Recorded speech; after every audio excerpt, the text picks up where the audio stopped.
유탐사 회원가입 안내입니다.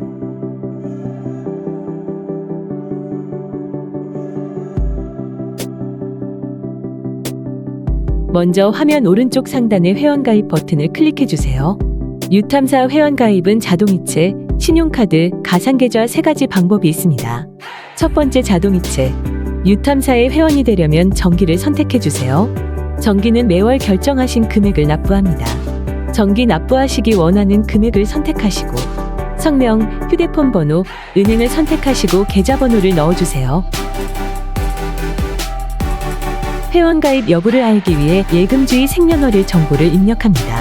생년월일 입력 시 연도내 자리와 날짜 각 2자리를 입력하셔야 합니다. 기업의 경우 예금주의 사업자 번호를 입력합니다.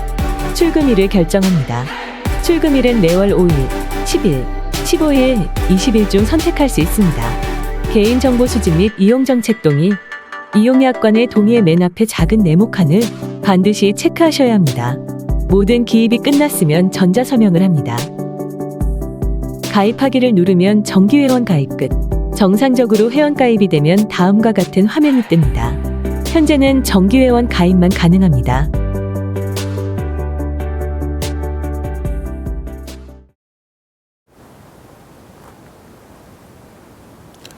시민 여러분 안녕하십니까. 12월 29일 금요일 미디어 비평 시작하겠습니다. 자, 오늘은 좀 일찍 사전에 녹화를 해서 진행한다는 점 미리 말씀드리겠습니다. 자, 오늘 초대하신 이명재 민들레 대표님 나오셨습니다. 안녕하세요. 네. 오늘은 금요일에 만나네요. 네, 금요일입니다. 네. 저희가 어제 김건희 특검법 통과 때문에 특별 방송을 하느라고 네, 어제 종일 고생했죠. 네. 네. 어제 결국 이제 특검법이 통과됐는데 앞으로 제2 요구, 거부권 이외에서 제2 요구가 어떻게 될지가 이제 관건일 것 같습니다. 네. 자, 우리 민들레 김성재 에디터님 나오셨습니다. 네. 오늘 이제 조금 이제 갈매에서 진행을 합니다. 네. 오늘 역시 김건희 특검법이 통과되고 조금 전에 이제 속보로 나오는 거 보니까 윤석열 대통령 당시 이제 검찰총장 시절에 징계를 받았던 사안이 결국에는 법무부가 상고를 포기함으로써 윤석열 당시 검찰총장의 징계가 취소됐다고 합니다. 참 결국 이러기 위해서 김건희 물론 특검법이 통과가 되긴 했지만 거부권 바로 행사하고 결국 자신의 징계까지도 이렇게 무력화시키는 이러기 위해서 대통령이 된 게 아닌가 이런 참 씁쓸함을 감추지 못할 것 같습니다. 그 일종의 자기 사면이네요. 네. 자기 사면, 네. 자기 면제. 네. 네. 와이프 특검법 방어해주고 그리고 자기 수하에 한동훈 법무장관 시켜서 결국에는 자기 징계에 대해서도 이렇게 취소를 시켜버리는 그런 참 우리 국민들이 이런 상황을 참 이게 전부 자기 자신을 위한 선택들이잖아요. 이런 게 이해 충돌에 대한 문제가 분명히 제기될 텐데 이런 부분에 대해서는 전혀 문제의식이 없는 것 같아요. 기성 언론들도 그렇고. 오늘 우리 할 이야기 중에도 그런 셀프 민원 이게 있거든요. 아, 그렇죠. 네, 그것도 이제 이해충돌 방지법에 위배되는 건데. 그렇죠. 그냥 막 뻔뻔스럽게 하고 있는 겁니다 지금. 네. 네. 양심이 없는 것 같아요. 내로남불이라는 말도 이제는 너무 지겨울 정도입니다. 네. 자, 오늘 우선 첫 번째 이번 주 이슈를 한번 보죠. 한 주 이슈는 크게 3가지로 소개해드리겠습니다. 사람이 개를 무는 비상식. 네. 이런 비상식과 언론의 또 몰상식. 자, 어제 김건희 특검법이 통과가 됐는데 이걸 총선령이라고 막 몰아치는데 이 자체가 사실은 총선령이다라는 그리고 조선일보가 한동훈 비대위를 띄워서 한동훈 비대위를 최대한 지난주에 우리 제목이 그거였잖아요. 한동훈은 띄우고 김건희는 감추고 했는데 결국 한동훈 비대위가 출범하니까 젊고 멋있다, 잘생겼다, 힘내라, 파이팅, 치어리더로서의 조선일보의 눈부신 활약 치밀하게 전개되고 있습니다. 자, 그리고 김홍일 방통위원장 청문회와 유일임 방심위원장 민원 사주 파문. 요거는 이제 이따가 셀프 가족들 지인들 동원해서 민원 넣는 이런 그 모렴치한 짓을 지금 하고 있습니다. 그리고 저는 이 부분이 굉장히 마음이 아픈데 배우 이성균 배우의 안타까운 죽음 이후에 사실 이렇게 죽음에 이르기까지 한 것도 언론의 책임이 매우 크거든요. 경찰과 검찰이 무리한 수사를 한 것도 문제지만 언론이 그가 더 이상 갈 곳이 없는 상황으로 몰아세운 측면이 강한데 이분이 세상을 떠나고 난 뒤에도 유서를 공개해서 또 이성균의 사자 돌아가신 분의 명예를 또 실추시키는 짓을 하고 있습니다. 그리고 주목 이 뉴스에서는 페북 인스타의 컨텐츠 검열이 한국에서 굉장히 이용자들 사이에서는 말이 많았는데 이게 결국에는 그 이스라엘 팔레스타인 전쟁에서도 지금 나타나고 있다는 소식입니다. 이것도 참 언론이 이거 눈 감고 있어요. 윤 대통령이 그 비속어 욕설 발언 이 새끼라고 했던 거 그게 지금 확인이 된 거잖아요. 그걸 지금 덮고 있다는 소식입니다. 이 소식은 아마 여러분들 이 미디어 비평 시간을 통해서나 겨우 들으실 수 있을 것 같아요. 자, 그리고 정신 나간 국방부 도대체 그 배우가 누군지 이것도 한번 짚어보도록 하겠습니다. 자, 가장 첫 번째 소식은 사람의 개를 무는 비상식과 언론의 몰상식이라는데요. 한 주간 이제 키워드 분석이 되겠죠? 네, 주간 키워드 분석 저희가 매주 보내드리고 있고요. 네. 개한테 혹시 물려 보셨어요, 박 기자님? 개한테 그 집에 키우는 개가 저를 이제 약간 이게 아프지 않게 무는 정도의 그 정도는 물려봤습니다. 개가 사람 무는 일이 생기죠. 그렇죠. 사람이 개를 무는 일은 거의 없죠. 거의 없는 게 아니라 도무지 없죠. 네, 그게 이제 사실 언론학에서 그런 게 이제 뉴스거리다. 왜냐하면 이제 희귀한 거. 특이한 맞습니다. 걸 가지고 이제 뉴스거리라고 얘기를 하긴 하죠. 언론학 배울 때 그 교과서의 맨 앞에 이제 이런 얘기가 나오고. 네, 맞습니다. 개가 사람을 무는 거는 뉴스가 아니지만 사람이 개를 물면 그건 뉴스가 된다. 그래서 뉴스 밸류를 얘기할 때 그렇죠. 특이한 하는 거. 얘기죠. 네. 희소성의 원칙에 따라서. 근데 우리나라는 이런 이제 일들이 굉장히 많이 일어나기 때문에 사람이 개를 무는 이런 비상식적인 아주 희소하다라고 우리가 생각하는 그런 비상식적인 일들이 굉장히 우리 집 많이 일어나고 있잖아요. 매일매일 놀라고 있습니다. 매일매일 놀라고 있죠. 김건희 씨 명품 선물 이런 거는 저희가 한 번도 상상도 해보지 못한 그런 일들이 이제 벌어지고 있는데 한동훈 장관 관련돼서도 굉장히 비상식적인 일이 지금 벌어지고 있는 거 아닙니까? 그 법무부 장관을 하다가 오늘 갑자기 그만두고 사표 내고 나와가지고 여당 비대위원장으로 간다. 비상식적인 일이죠.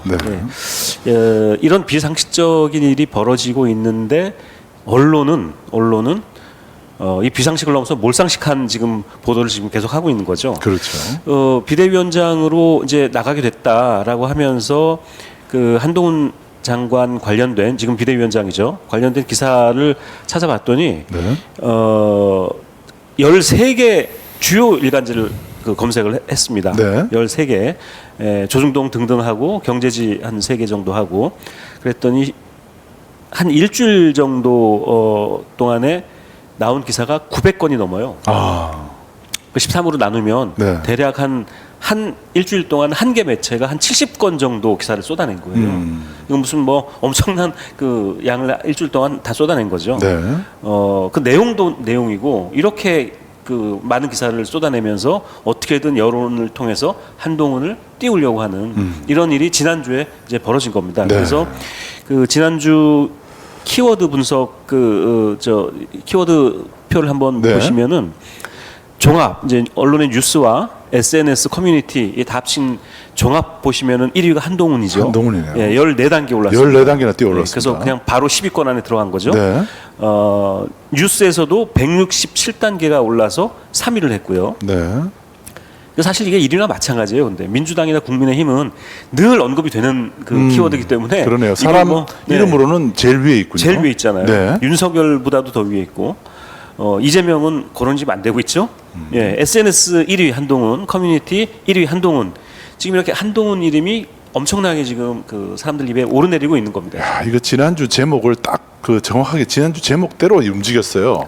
그러니까요. 한동훈은 띄우고 김건희는 감추고였잖아요. 네, 네. 김건희가 사라졌네요. 싹 사라지고 네. 한동훈은 완전히 떴죠. 언론 뉴스에서도 그렇고 이런 SNS 같은 디지털 플랫폼에서도 완전히 한동훈이라는 네. 이름이 이제 나오게 된 겁니다. 뭐 나름대로 뭐 여론 조작하는 데는 좀 성공을 한 것 같습니다. 성공한 것 같아요. 예. 네. 예. 그 다음 화면 한번 네. 보시면은 이제 건수로 한동훈이 엄청나게 쏟아졌을 뿐만이 아니라 내용을 한번 보시면요. 네. 데뷔 전부터 팬덤을 몰고 다닌다. 국힘의 아이돌 이런 이제 매일경제 정말 제목입니다. 헐겠습니다. 그리고 헐겠습니다. 조선일보는 네. 50세 한동훈에게 보수의 미래를 맡겼다. 예. 그다음에 보수의 메시아까지 나왔어요. 메시아가 됐군요. 네, 조선 제1검 이거 뭐 예전부터 하던 얘기였고 뭐 구원투수 그 밑에 보시면은 연합뉴스를 비롯해서 매경, 세계일보 뭐 등등이 한동훈을 또 이순신으로 아, 저게 제일 어이가 없었습니다. 표현한 거죠. 네. 거의 뭐 메시아, 이순신, 구원투수 아주 긍정적인. 나라를 살릴 것처럼 얘기를 하는데 그러니까요. 사실은 국힘이라는 한 정당의 대표로 비대위원장으로 간 것을 마치 나라를 살릴 것처럼 저렇게 네. 띄워주는 게 말이 됩니까 저게? 정말 부끄럽다라는 메시아는 말밖에. 지금 네. 전 세계를 살릴 것처럼. 뭐 미담 기사도 막 쏟아져가지고 네. 한동훈 비대위원장 지명자가 법무부 장관 재직 마지막 날 한 네. 고교생에게 모비딕이라는 책을 선물했다. 네. 이런 미담 기사까지 또 나왔고, 아, 정말. 그 다음 화면 네. 한번 보세요. 여론조사? 네, 여론조사인데 TV조선이죠. TV조선이네요. 예, TV조선인데 그래프 딱 보시면 어허. 한동훈 장관이 5에서 18로 숫자가 늘었습니다. 껑충 뛰었네요. 예, 네. 그 장래 정치 지도자는 누구냐라고 음. 물어본 질문에 퍼센트입니다. 이거는 5%에서 18%로 높아졌죠. 반면에 이준석은 9%에서 3%로 낮아졌는데 네. 이게 그 TV조선의 이제 조작입니다. 네. 조작인 건데 뭐냐 하면은 20대 30대에게 물어본 그 답이라는 거예요. 네. 그런데 18%는 20대와 30대를 합친 거예요. 그러니까 예를 들어서 20대가 10%, 네. 30대가 8% 이렇게 얘기를 한 거를 합쳐서 18%라고 얘기한 거예요.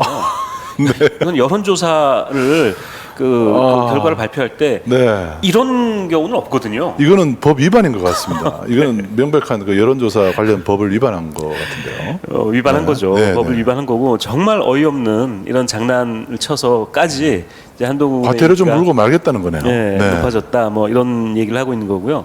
그 다음 화면 보시면 아까 보셨던 그 조선일보 기사가 나오죠. 조선일보 50세 한동훈의 보수 미래 맡겼다. 이런 제목으로 나오고 여기 보시면은 보세요. 그 두 번째 여는 70년대생 검사 사령탑이고 야는 60년대생 운동권. 이제 조선일보의 프레임이 지금 이겁니다. 그 야당의 586 운동권 그리고 근데 국힘당은 70년대생 아주 젊고 뭐 이런 좋은 이미지를 주죠.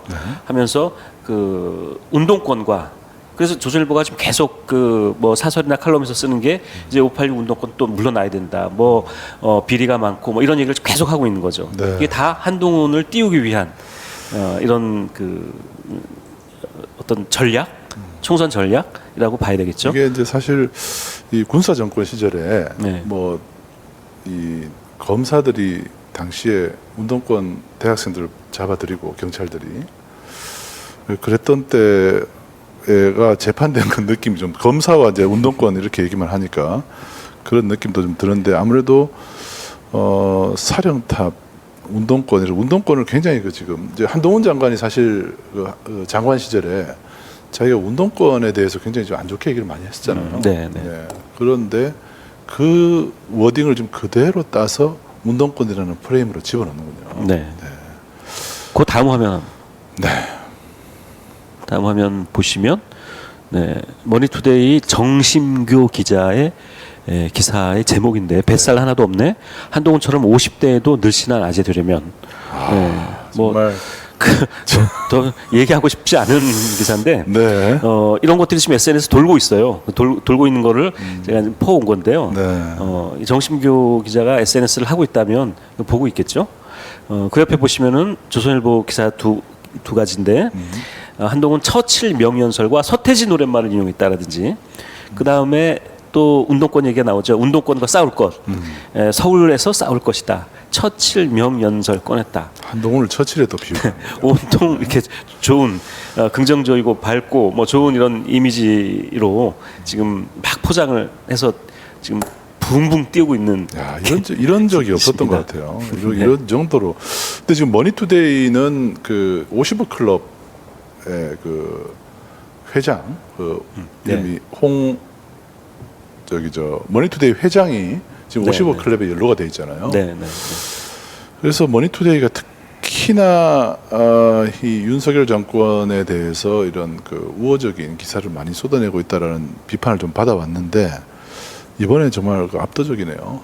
다른 거를 다 밀어제칠 정도로 뱃살이 하나도 없기 때문에 뭐 늦이나 낮에. 네. 네. 항상 그 한동훈의 기사의 수식어들은 항상 보면 옷을 잘 입는다든지 패션의 무슨 아이콘인 것처럼 뭐 그렇게 이제 얘기를 하는 걸 자주 볼 수 있었거든요. 그런데 지금 한동훈이 비대위원장이 되니까 갑자기 뱃살이 없는 멋있는 아저씨로 이렇게 정심교 기자가 아마 여성 기자로 보이는데 참 안타깝습니다. 네. 이렇게 하여튼 이 국힘당이 원래 좀 이렇게 비상식적인 이제 이런 이제 개가 사람을 무는 게 아니라 사람이 개를 무는 이런 일들이 이제 많이 벌어지는데요. 그러니까 언론은 이것보다 더 한 걸음 더 나가서 뭐 막 미친 듯이 지금 사람이 개를 물고 있는 상황들이 벌어지는 게 아주 몰상식한 이런 일들이 지금 벌어지고 있는 그러니까 거죠. 듣도 보도 못한 상황들이 매일 지금 터지고 있습니다. 지금. 네. 총선 불출마에 뭐 운동권 정치 청산에다 헌신하겠다 이렇게 얘기를 하고 있네요. 네. 저 한동훈 씨 비대위원장 취임했던 당일에 이날의 그 보도이죠. 그 다음 날에 특히 저게 이제 조선일보의 보도인데 상당히 이제 이게 보여주는 것이 조선일보가 보고 있는 한동훈 비대위에 대한 기대 그리고 바로 뒤에 이제 이어지는 기사가 하나 있죠. 북한의 총선 개입에 대비하라. 이것이 이제 그날에 취임한 당일 그 이튿날에 조선일보 지면에 1인면과 뒷면에 실린 주요한 기사들이에요. 네. 여기에 담긴 조선일보 의도가 좀 보이더라고요. 예를 들면은 지금 이제 취임사에서 우리 한동훈 씨가 들고 나왔던 운동권 정치를 청산하겠다라고 하는 이 대목 그리고 이걸 아주 큼지막하게 요란하게 이제 뽑아냈죠. 그리고 그 아래는 뭐가 있죠? 이재명 대표 측근이 고문치사로 지금 현재 과거에 이제 그런 행적이 지금 비판을 받고 있지 않습니까? 특히 조선일보가 이제 집요하게 이거를 계속 보도를 하고 있는데 여기서 바로 이제 보이는 게 뭐인가요? 어떤 선과 악의 대결처럼 과거의 운동권 그리고 현재의 젊은 미래의 세력 그러니까 선 대 악이고 청산해야 될 과거의 운동권이고 그리고 앞으로 미래를 얘기하는 젊은 세대이다. 이런 대비가 지금 되고 있는 것이죠. 그러고 나서 또 뒤에 난데없이 북한의 총선 개입을 대비하라라고 하는 또 그런 컬럼까지 지금 또 게재를 하고 있죠. 그러니까 남한의 내부에 있는 그 좌파 운동권, 과거의 망상에서 헤어나지 못하고 있는 운동권이 북한에 아직도 북한하고 연결돼 있다고 북한과의 연계. 그래서 친북, 종북 좌파가 이번 총선에 개입할 것이다. 이런 어떤 거대한 악의 축과 세력과 맞서는 새로운 어떤 그 뭐 메시아로서의 젊은 지도자. 아마 이제 이런 구도를 최대한 그려내려고 한 것 같아요. 마치 인물은 좀 한동훈 장관이라는 뭐 나름 새로운 인물이라고 할 만할지는 모르나 프레임 자체는 정말 그 낡은 그렇죠. 프레임이네요. 낡은 거죠. 네. 그렇죠. 그리고 무엇보다도 글쎄요, 뭐 하나하나 따지고 들어가면 참 많은 얘기를 할 수가 있는데 지난번에 얘기했던 것처럼 저는 사실요, 이 한 모 씨에 대해서 비대위원장 한 모 씨에 대해서 얘기하는 것 자체가 사실은 저는 매우 좀 이 자체가 좀 모독적인 얘기예요. 모독적인 이 상황입니다. 그렇죠. 우리가 이 인물에 대해서 이렇게까지 많은 얘기를 이렇게 얘기를 해야 될까 싶어서 우리가 혹시나 띄워줄까봐 좀 걱정은 돼요, 사실. 예, 네. 우울한 걱정 이전에 네. 좀 우울한 마음이 들죠. 대체 저 사람이 한국 사회에서 어떠한 기여 그리고 어떠한 그동안의 그 삶의 이력을 통해서 지금의 자리에 올랐는가에 대한 그런 생각을 하게 되는 것이죠. 자, 저렇게 거의 모든 언론이 동원돼 가지고 마치 어떤 대관식을 중계하듯이 맞아요. 하고 있지 않습니까? 네네. 과연 저만한 어떤 명예와 또 저런 어떤 축포를 언론이 총동원돼서 저렇게 선물할 만큼의 인물인가? 한번 우리가 좀 얘기를 해볼 필요가 있어요. 네. 네.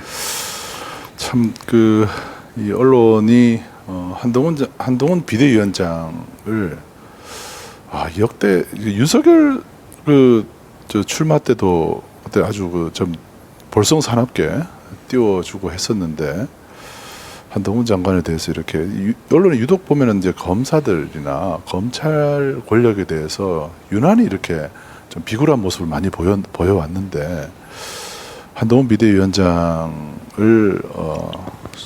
제대로 평가하거나 그 한동훈 장관이 갖고 있는 어떤 그 문제점이나 이런 부분들을 비판하거나 이런 언론들은 거의 지금 찾아보기 거의 없었죠. 어렵습니다. 네. 자, 조금만 얘기를 해볼까요? 네. 자, 운동권 정치 청산이라고 하는 저 취임식의 기조 메시지죠. 저것을 마치 어떤 미래지향적인 메시지인 것처럼 거의 모든 언론들이 보도를 했죠. 저를 우리가 어떻게 봐야 될까요?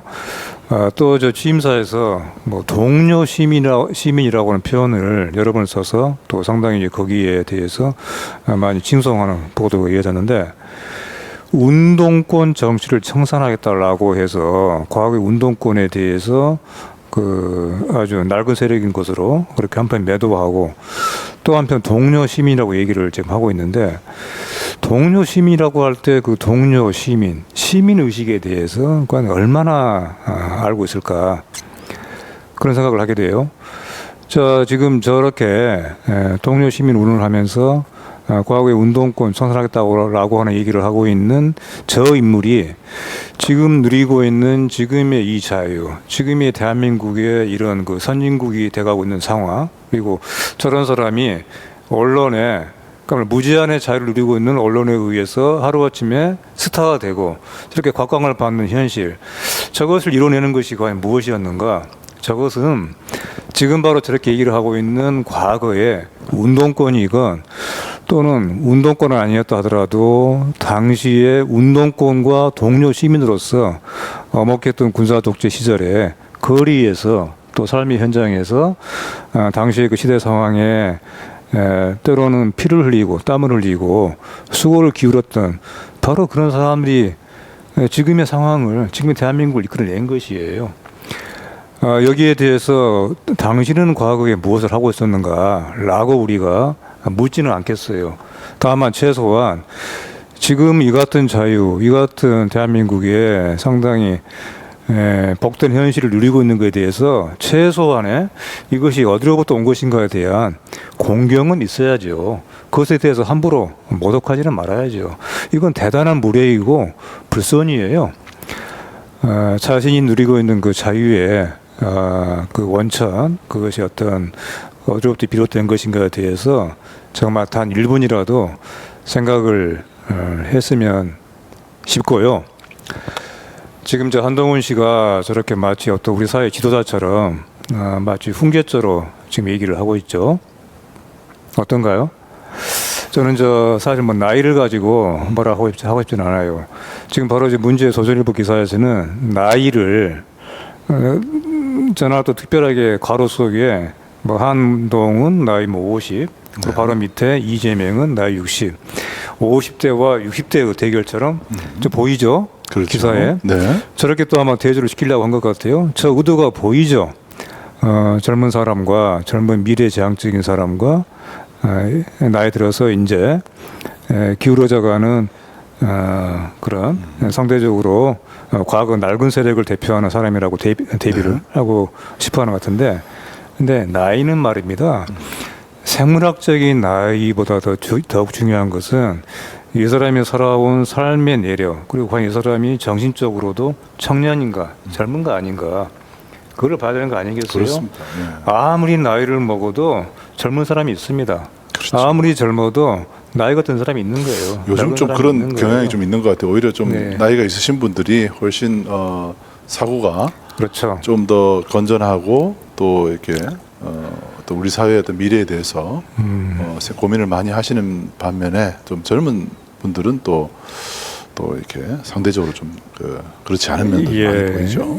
그래서 생물학적인 나이를 가지고 많다 적다, 이 사람은 미래지향적이다, 개혁적이다, 또는 보수적이다, 수구적이다, 이렇게 얘기할 건 아니라고 하는 것이죠. 네, 그럼에도 불구하고 지금 나이를 가지고 얘기를 하고 있으니까 한마디만 하자면은, 글쎄요, 50이라고 하는 나이가 젊다면 젊고 또 상당히 성숙하다면 성숙하다고 할 수 있는 나이입니다. 그런데 말이죠, 저 나이는 세상에 대해서 나 이렇게 살았고 내가 이 세상을 향해서 가르치듯이 뭔가 스승인 것처럼 그렇게 얘기를 하기에는, 쉽게 얘기를 하기에는 충분한 나이라고 할 수는 없죠. 그렇지 않을까요? 또 반면에, 하지만 또 저거는 적지 않은 나이인 것이, 스스로 자기 자신을 돌아보는 데는 결코 적은 나이가 아닙니다. 그런 점에서 한편으로는 충분한 나이이고 한편으로는 결코 많다고 할 수 없는 나이죠. 저 나이에 맞게 남들에 대해서 이유해서 사람을 가르치듯 하려고 할 때는 자기가 살아온 삶의 내력과 그리고 자기 삶의 어떤 그 내용이 그만한 나이인지를 한번 돌아보기 바라고, 또 자기가 지금 누리고 있는 지위와 권력과 자기의 위치가 어디로부터 온 것인가에 대해서, 이것이 결코 나 자신이 혼자 잘나서 이뤄낸 것만은 아니라고 하는 자기 성찰을 하는 데 있어서는 충분히 해야 되는, 반드시 해야 되는 그런 정도의 나이는 됐다라고 하는 얘기를 좀 해주고 싶어요. 예. 그런 얘기가 있죠. 나이 50을 그 공자가는 그 지천명이라고 했던 거예요. 지천명이라고 했죠. 네. 지천명의 나이의 의미가 과연 참 스스로 자기가 어떤 모습인지를 이제 40이 이제 부록이라고 그러고 50이 이제 지천명이라고 그러는데, 한동훈 비대위원장이 나이 50에서 나이가 과연 이 운동권 정치 청산이라는 말은 조금 전에 말씀하신 거와 비교해 보면은 결국 이제 종북 프레임으로 또 씌워서 야당을 또 탄압하겠다라는 이런 의지를 또 보이고 있거든요. 이게 자기가 이제 생각하는 이 세계관인가, 정말 안타까움을 금치 못하겠습니다. 네. 자, 그리고 어제 이제 김건희 특검법이 이제 통과가 됐는데, 김건희 특검법이 이걸 이제 여당에서는 총선용이라고 이제 계속 방어 논리를 펼치고 있거든요. 네. 그런데 이 자체가 총선용이다라는 이명재 대표께서 직접 이제 칼럼을 쓰셨는데요. 네. 일단 두 가지 얘기를 하고 싶은데요. 오늘 아침에 이제 주요 언론들의 아침에 일면에 내놓은 신문의 이제 제목들입니다. 대체로 두 가지를 얘기를 하고 있어요. 이른바 이제 우리가 흔히 이제 보수 언론이라고 하는 조선일보, 중앙일보, 동아일보 이런 언론들에서 두 가지의 큰 어떤 입장이 보이더라고요. 먼저 이 김건희 특검법에 대해서 대통령이 밝히고 있는 것과 같은 이 특검법의 즉각적인 거부, 이것에 대해서 신중하게 해라 라고 하는 얘기를 한편 주문을 하고 있어요. 자, 그래서 한편에서는 이 특검법을 이 이른바 보수 언론들도 이걸 단순히 거부해야 되는 것으로, 부당한 것으로 그렇게 생각하지는 않는구나라고 생각할 수가 있죠. 근데 그것은 주로 이제 총선에 얼마나 유리하냐 불리하냐라고 하는 이제 그런 상황의 판단에 의해서 내린 결론이라고 보고요. 그 전에 일단 김건희 특검법을 총선용이라고 규정하는 거, 이 대목에서는 거의 모든 보수 언론들이 일치합니다. 거대 야당의 총선용 공세이다. 라고 여당을 공격하기 위한 네. 어떤 프레임이다. 이렇게 규정을 전략이다 하고 이렇게 보는 거죠. 있는 것이죠. 자, 이 같은 총선용이라고 하는 주장에 대해서 우리가 한번 따져볼 필요가 있습니다. 저는 일단요, 이게 총선용이냐? 일단은 이 주장이 총선을 앞두고 지금 바로 하루아침 나온 게 아니지 않습니까? 그렇죠. 김건희에 대한 특별한 특별한 수사를 할 수 있는 지금의 검찰이 아닌 다른 수사의 주체가 필요하다고 하는 것에 대해서는 이미 오랫동안 어떻게 본다면 사실 대통령 윤 씨가 대통령에 취임하고 나서부터 1년 반 동안 꾸준하게 제기돼 왔던 주장들이 지금 이런 식으로 결실을 맺은 거지 않습니까? 그렇습니다. 네. 그 1년 반 기간 동안 제기되어 왔던 것이고 어떻게 보면 그 이상으로 거슬러 올라가면은 윤석열 씨가 대통령 후보였던 또 그리고 그 전에 검찰총장이었던 시절부터 사실상 제대로 수사가 안 됐기 때문에 그렇죠. 어떻게 보면 이것은 1년 반 그 이상의 3년 4년 된 얘기죠. 네, 2020년부터 그렇습니다. 이슈가 됐습니다. 그래서 3, 4년 동안 이것이 꾸준하게 축적이 되고 계속 이런 필요성들이 쌓여서 비로소 어제의 특검법으로 구체화된 것이죠. 네. 그러니까 이것은 결코 총선에 임박해서 내놓은 주장이 결코 아닌 것이죠. 네. 자, 그래서 총선용이 아니라고 하는 얘기를 하고 싶고요. 근데 더욱 중요한 것은 총선용이면 어떻다는 거예요. 총선용이면은 사실은 문제는 그것입니다. 생각해 보세요. 총선이라고 하는 이 대선과 함께 총선이라고 하는 민주주의 제도에서의 그리고 정당 간의 이런 정치적 경쟁에서 총선만큼의 중요한 행사가 있을까요? 국민이 그렇죠. 투표를 행사하는 선거를 것인데. 통해서 네. 정당에 대한 정치적인 평가를 하는 판단과 거잖아요. 심판을 하는 거잖아요. 네. 그리고 그럴 때 심판을 하는 것은 그때 그 상황에서의 가장 국민들이 많이 관심을 가지고 있고 그 전국에 가장 그 어떤 첨예한 그런 긴장을 낳고 있는 그런 사안들에 대해서 심판을 하고 평가를 하는 거잖아요. 네. 당연히 이것은 총선용이 돼야 되죠. 총선을 통해서 평가를 해야 되는 것이에요. 그렇죠. 바로 그래서 이것이 총선용이라고 하는 주장한 것 자체가 갖는 상당히 민주주의와 정당에 대한 이해 부족의 문제가 있고 근데 나아가서 백보양보해서 설령 그렇다고 인정하다 하더라도 총선용이라고 주장하는 바로 이른바 이런 보수 언론들의 이런 총선용이라는 주장이야말로 사실은 총선용이 아니겠느냐 방언 원리로 하는 것이죠. 네, 사용하고 있죠. 그래서 이건 그런 두 가지 점에서의 허점이 있는 얘기들입니다. 그런데 네. 사실요, 이건 총선용이 되지 않기 위해서는 네. 특검법이 처음 상정됐던 것이 올 초잖아요. 그렇죠. 그걸 봄철이었죠. 올 봄에 이제 네.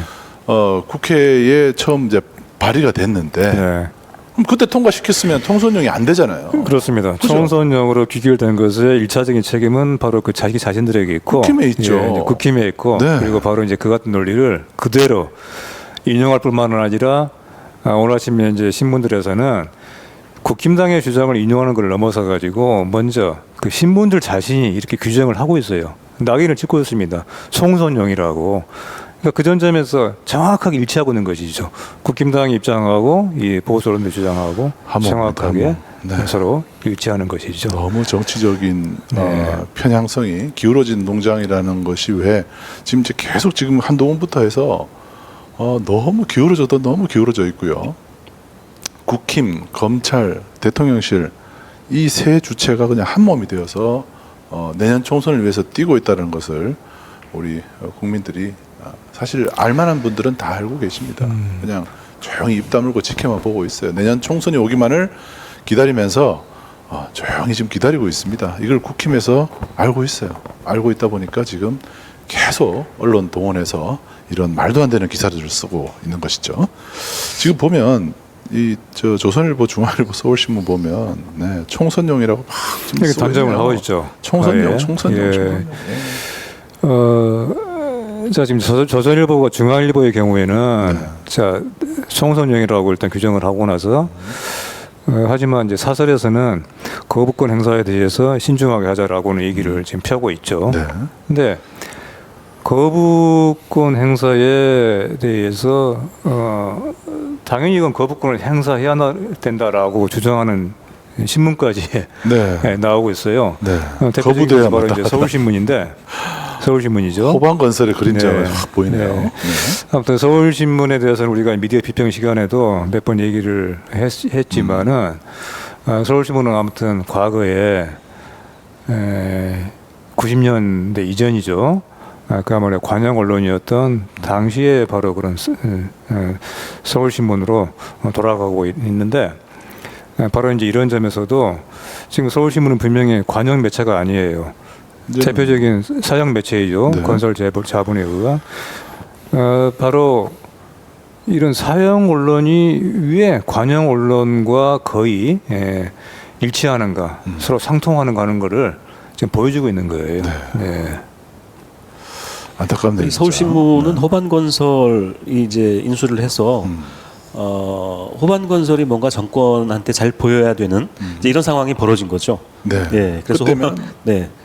호반건설이 뭐 그 회장이 검찰 수사받고 했지 않습니까? 아마 뭐 그게 주요 이유가 아닐까 생각이 되네요. 근데 또 아까 보니까 중앙일보는 거부권만이 능사 아니다. 약간 서울신문은 네. 거부돼야 마땅하다. 네. 이렇게 서로 어긋난 그 제목을 다른 제목을 붙였네요. 네. 근데 제가 며칠 전에 제 아는 분하고 식사를 하다가 그분 이제 뭐 뉴스를 잘 안 보시는 분인데 특검법 이제 얘기가 계속 나오는 거예요. 언론에 뉴스를 거의 뭐 보지 않는 분이지만 뭐 밥 먹다가 식당에서 TV 틀어놓으면 특검법 얘기가 나오잖아요. 근데 그 어느 정도 이게 잘 언론을 통해서 잘 알려지지 않았냐 하면은 그러니까 아까 김건희 감축이 열심히 언론이 했잖아요. 그래서 이게 잘 알려지지 않은 거예요. 특검법에서 뭘 하려고 하는 거냐 하면서 김건희 씨가 그 명품 선물 받은 것 때문에 특검법 하는 거 맞냐 이렇게 물어보더라고요. 네. 근데 그게 아니잖아요. 여기 지금 조선일보 제목에도 있지만 주가 조작 이 엄청난 범죄 아닙니까? 네. 이 자본주의 이 국가에서 시장에서 이 김건희 주가 조작 때문에 특검법을 지금 그 특검을 하려고 하는 건데 그 명품 선물 때문에 하는 거냐? 그러니까 명품 선물은 사실 주가 조작은 오래전부터 얘기가 나왔지만 언론이 거의 다 보도를 안 해서 네. 모르는데 명품 선물은 이거는 그러니까 입소문을 타고 막 소문이 다 난 거예요 지금. 너무 기가 막히잖아요. 아까 얘기한 것처럼 사람이 개를 문 거 아닙니까? 네. 있을 수 없는 상식적이지 못한 이제 그런 일이 벌어졌는데 그렇게 사람들이 알고 있더라고요. 네. 네. 그리고 아까 총선용 얘기를 하시니까 예전에 국힘당도 그랬고 이 이른바 보수 언론들이 그 몇 년 전에 코로나 때 문재인 정부 때였죠. 코로나 때 그 자영업자들한테 정부에서 이제 그 지원금을 주겠다라고 했을 때 이 보수 언론과 국힘당이 그 선거용이라고 그랬거든요. 대선용라고 네. 했거든요. 그때는 자영업자들이 워낙 어려웠기 때문에 선거가 있든 없든 지원금을 줬어야 되는 거죠. 그러니까 해야 될 일을 한 거였어요. 그때는 그거를 또 선거용이라고 얘기를 하고 지금 이 특검법 이거를 또 이것도 총선용이라고 또 비난을 하고 그렇죠. 그러니까 이거 잣대도 이중 잣대가 뭐 이런 식의 이중 잣대를 갖다 들이대는 거고요. 이걸 언론이 그러니까 그 아까 말씀드린 것처럼 우리가 상상을 초월하는 이런 말 바꾸기 하고 이중 잣대 들이대고 오로지 정적인 이유 때문에 이런 보도를 지금 언론들이 하고 있는 겁니까? 뭐죠? 그러니까 몰상식한 보도들을. 네, 사실 그 대장동 특검 같은 경우는 지난 대선 때 국민의힘에서 뭐라 그랬습니까? 특검을 거부하는 자가 범인이다라는 캐치프레이즈로 대선 당시 이재명 후보를 압박을 했었죠, 민주당을. 생각이 납니다. 네, 그러고 나서 지금 네. 그게 2년이 지난 시점에서는 쌍특검이야말로 총선용이라고 또 공격을 하는 정말 스스로 사실 자기네들이 범인이라는 점을 자인하고 있는 꼴밖에 되지 않는 것 같습니다. 그리고 오늘 아침에 제가 이제 TV조선을 좀 보다가 한 시민께서 이제 제보를 주셔서 한번 봤습니다. 봤더니 이런 어처구니 없는 내용이 방송이 되고 있더라고요. 김건희 여사는 문정부 때 무혐의 받았다. 이렇게 지금 허위 사실을 유포를 하고 있습니다. 이게 TV조선이군요. TV조선입니다. 네. TV조선. TV조선에서 아침에 신통방통이라는 그 무슨 토크 프로가 있어요. 여기서 특검법이 통과된 걸 가지고 아니 무혐의 났는데 왜 특검법 하냐 이렇게 이제 기자가 막 얘기를 하고 있는 장면이에요. 그런데 문재인 정부 때 그 무혐의 난 사건을 왜 한동훈 장관이 되고 나서도 곧 결론 날 거라고 생각한다라고 얘기를 할까요? 이게 이제 도이치모터스 이 사건 수사는 결국 이제 김건희 씨를 이제 고발한 사건이잖아요. 그게 곧 결론 날 것으로 생각한다. 이렇게 지금 얘기를 하면서 그게 1년 6개월이 지나서 지난 10월 국감 때 송경호 중앙지검장은 아직도 수사하고 있다고 했어요. 지금 언제 무혐의 났습니까? 김건희 씨 무혐의 난 적이 없어요. 그런데도 아직도 저런 얘기를 하고 있습니다. 그러면서 TV조선은 이런 일정표를 보여주면서 서면 조사를 2021년 말에서 2022년 초에 했는데 권오수만 처벌받았지 않냐, 김건희는 아니지 않냐 이렇게 또 얘기를 해요. 그런데 요 2021년 2월과 1월 요 사이에 김건희 씨를 상대로 한 검찰 그 정덕채 검사가 직제로 수사를 한 사건이에요. 여기 이동훈 씨라는 사람을 증권회사 직원 지점장입니다. 이 사람과 진술 조서를 보면요, 여기 아주 중요한 내용들이 있지 않습니까? 당시 위와 같은 이상 매매 주문이 다수 발생한 것은 이정필 및 김건희의 지시에 따라 단기간에 도이치모터 주식을 대량으로 매집을 하였기 때문인 거 보이는데 어떤가요? 했더니 네, 그건 그렇습니다라고 좀 대답을 하고 있지 않습니까? 김건희 씨가 직접 개입했다라는 증거를 이미 검찰이 다 가지고 있어요. 여기 보시면은 2022년 1월 26일 날 정덕채 검사가 직접 조사를 받은 내용입니다. 다 알고 있습니다, 이 사람들이. 알면서 지금 이 정권이 바뀌고 난 뒤에는 입국 다물고 있는 상황이죠.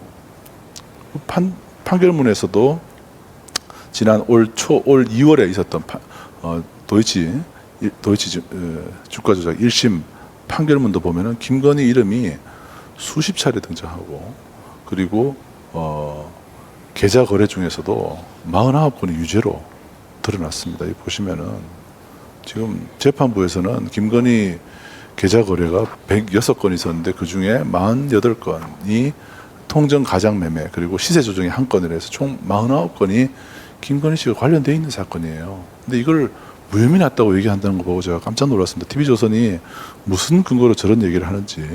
이런 시세 조정을 이용을 인정하는 이 기록들은 전부 검찰이 가지고 있는 겁니다. 네. 이런 내용들이 제대로 알려지지 않고 TV조선처럼 저렇게 문재인 정부 때 다 무혐의 났다 이런 거짓말을 하고, 문재인 정부 때 검찰총장이 바로 윤석열 자신이잖아요. 그런데도 저렇게 거짓말을 하고 있습니다. 이거는 TV조선이 보도는 저 방송통신심의위원회 방심위에 네. 제가 민원을 넣어서 이거 심의를 하도록 해야 되는 사안입니다. 네, 이거 무조건 해야 될 것 같아요. 이거 사실과 다른 내용을 이렇게 네. 버젓이 드러내고 있는데, 이건 뭐 누가 이거 뭐 정정 보도를 요구하기도, 당사자가 이거 허위 사실을 해서 이제 피해자가 있어야지도 정정 보도를 신청할 수가 있거든요. 피해 당사자가. 심의하라고 저 방심위에 민원 넣을 수 있으니까 제가 네. 유희림 위원장 가족이나 친지는 아니지만 네, 민원을 넣을 수 있으니까 민원을 넣어봐야겠네요. 네, 오늘 그 미디어 비평의 아이템 중에 하나가 또 그거죠. 네, 하여튼 그 제가 이걸 보고 하도 어이가 없어서 우리 시민께서 이제 제보를 주셔가지고 제가 확인을 보고 깜짝 놀라서 오늘 여러분들께 TV조선을 대신해서 정정해서 알려드립니다. 자, 이제 방통위원장 얘기를 좀 할까요? 네, 지금 말씀하신 내용이죠. 네. 바로 엊그제였죠. 청문회가 있었고, 네. 근데 또 결국 이제 임명을 했죠. 네네. 국회 청문회 결과 거의 뭐 관계없이 결국은 대통령 윤모 씨가 자기 검사 선배인 김홍일 씨를 방통위원장으로 기어코 지명을 했습니다. 그리고 이제 지명하게 된 과정은 거의 뭐 이동관 씨에 대한 지명과 거의 흡사한 과정이었는데 엊그제 청문회를 보면서 드는 생각은 이겁니다. 보통 이제 우리가 이제 고위 공직자에 대한 국회 인사청문회에는 어떤 거를 찾아내는 청문회인가요? 이 사람이 그 공직에 앉아서는 안 되는 어떤 그 부적격한 사유, 그렇죠. 결격 사유, 결격 사유를 찾는 흠집이나 거죠. 하자를 찾기 위한 네. 그런 것이 청문회의 취지이고 목적이지 않습니까? 네. 그런데 이 김홍일 방통위원장 후보자에 대한 청문회는 반대였어요. 이 사람에게 단 하나라도 방통위원장이 될 만한 자격이 혹시 있는지 그것을 찾아내려고 하는 청문회였다. 저는 그렇게 봤어요. 예, 청문회 성격이 바뀌어버린 것이죠. 결과는 어땠느냐? 과연 그걸 찾아냈을까? 라는 의문이 들죠. 네. 청문회를 사실 저는 좀 못 봤어요. 네. 못 봤는데 참 그 청문회를 했는지도 몰랐네요. 네. 참 특검법에 이제 신경을 쓰다 보니까 미처 못 봤는데 그새 통과가 됐군요. 이 청문회에서 이 우리 김홍일 씨가 특히 이제 야당 의원들의 질의에 대해서 답변한 그 몇 가지 요지는 이거였습니다. 네. 당신이 과연 그 방송의 공공성과 공적인 역할을 신장하는데 바로 그런 역할을 해야 되는 방통위원회 수장으로서 자격이 있다고 보느냐라고 하는 이런 계속되는 질문에 이렇게 답변을 했죠. 내가 법을 잘 안다. 그리고 수사를 해봤기 때문에 규제를 하는데 내가 경험이 있다. 그런 수사 경력과 규제 경험으로 방통을 이끌겠다. 이런 답변을 하는 거예요. 네. 윤석열 그 대통령이 자기가 그 입시 부정 사건을 수사한 적이 있다고 수능 전문가라고 자처하던 때하고 갑자기 생각이 납니다. 네. 네, 사실 자 규제 분명히 이제 방통위원회에 방송에 대한 규제 업무가 분명히 있습니다. 그런 방통위 법상에 규정이 돼 있죠. 네. 그런데 그렇게 본다면 말입니다. 대한민국의 정부 부처 가운데 규제 업무가 없는 부처가 혹시 있을까요? 없습니다. 네. 없어요. 어떤 부처든 간에 그 해당 분야에 대한 지원과 함께 규제 업무를 같이 맡고 있는 것이죠. 이런 논리대로 간다면은 바로 이제 이것이 마치 야당 의원이 그 같은 논지로 잘 제대로 얘기를 지적을 한 것처럼 그렇다면 세상의 모든 부처, 대한민국의 모든 정부 부처는 전부 다 수사 업무 그리고 법적인 그런 경험이 있는 검사 출신들이 맡아야 된다. 이런 논리가 돼버리는 거예요. 참 그러네요, 진짜. 네. 지금 사실 뭐 이런 정도의 논리를 편 사람이 결국은 방통위원장으로 임명이 돼서 앞으로 이제 이동관 2부 방통위를 이끌어 갈 테인데 계속 방통위가 어떤 일하는 기관이냐에 대해서 답변이 궁색했던 이 김홍일 씨가 아주 자신 있게 답변한 몇 가지가 있습니다. 네. 가짜 뉴스에 대해서 단호하게 대처하겠다. 가짜 뉴스요. 그런데 정작 가짜 뉴스가 뭐냐라고 하는 그 정의는 지금 내려져 있지 않죠. 이것은 마치 어떤 식이냐면은 검사가 수사를 하는데 피의자의 혐의가 무엇인지도 모른 채로 그 피의자를 상대로 조사를 벌이는 것과 같은 거예요. 그렇죠. 예. 네. 가짜 뉴스에 대한 단속을 한다고 하는 것은 또 하나가 있었어요. 바로 그 MBC 바이든 날리면 네. 그 보도 좀 전에 나왔죠. 네. 어떻게 들었냐고 질문을 하니까 물론 이제 그런 청문회 이전에 서면 답변에서 얘기한 것이지만은 자기는 바이든 날리면이라고 들었다는 거예요. 참 대단한 청각이죠. 대단한 분별력이죠. 그거 하나만으로도 결격인 것 같은데요. 예, 그러니까 네. 다른 거의 모든 질문에 대해서는 네. 아주 답변이 궁색 같던 사람이 네. 이 질문에 대해서만큼은 자신 있게 얘기를 하는 거예요. 날리면이라고 진짜. 들었다. 자, 어떤 부분에서는 이렇게 참 탁월한 사람이에요. 자, 이 탁월한 역량으로 네. 하지만은 결정적으로 자신이 수장을 맡게 될 기관이 어떤 일을 하는지에 대해서는 정작 잘 모르고 있는 사람이 앞으로 방통위원장이 돼서 하게 될 일이 어떤 일인가 하는 것을 보여주는 단적인 장면이었다. 네. 그렇게 봐요. 김홍일 씨는 원래 저 검사 출신인데다가 본인이 희망하는 곳은 제가 듣기로는 법무부였다고 저는 듣고 있었는데 이동관 방통위원장이 갑자기 이제 물러나면서 뭐 사실상 쫓겨난 거죠. 물러나면서 그 자리를 지금 이동관 전 방통위원장이 하고 싶었던 일을 마무리하기 위해서 지금 긴급 투입됐다는 인상을 좀 받고 있거든요. 예. 네. 그런 관측이 네. 나올 수가 있죠. 오늘 아무튼 그 대통령실에서 밝힌 국회 청문회 이틀 만에 사실 이거는 전례가 없는 일이거든요. 네. 그리고 국회에 대한 무시인 것이죠.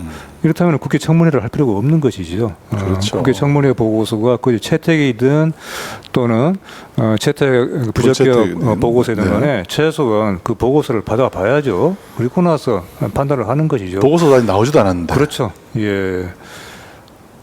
이렇게 임명을 이틀 만에 강행한 것에 그 이유로 들고 있는 것이 방통위 업무의 어떤 중요성. 그것 때문에 방통위 업무의 공백을 초래해서는 안 되기 때문에 바로 이틀 만에 임명을 강행했다는 겁니다. 네. 방통위 업무의 진짜 공백이 우리 염려가 되죠. 이 사람 자체가 예. 지금 네. 방통위 자체를 지금 이 난리면으로 바이든을 난리면으로 들을 정도 같으면 청각에 문제가 있는 분이 계속 언론을 어떻게 쥐고 흔들지 벌써부터 좀 걱정이 되네요. 네, 네. 저 인간적으로 한번 좀 조언을 해주고 싶네요. 이 지금까지 그래서 뭐 검사로서 과연 유능했느냐에 대해서는 사실 그것에 대한 윤모 대통령이 가장 존경한다고 하는 그런 찬사를 보내고 있지만은 실제 검사로서 해왔던 일을 보면은 결코 우리가 수긍하기 어려운 행적들이 많았지 않습니까? 그렇죠. 결정적으로 뭐 BBK라든가 BBK 가 제일 면접이라든가 대표적이죠. 또 바로 그 문제의 김순경 억울한 누명을 씌우게 했던 사건, 예, 바로 그런 사건들의 검사로서 과연 이 사람이 정말 유능했을까에 대해서 상당히 의문이 드는 행편인데.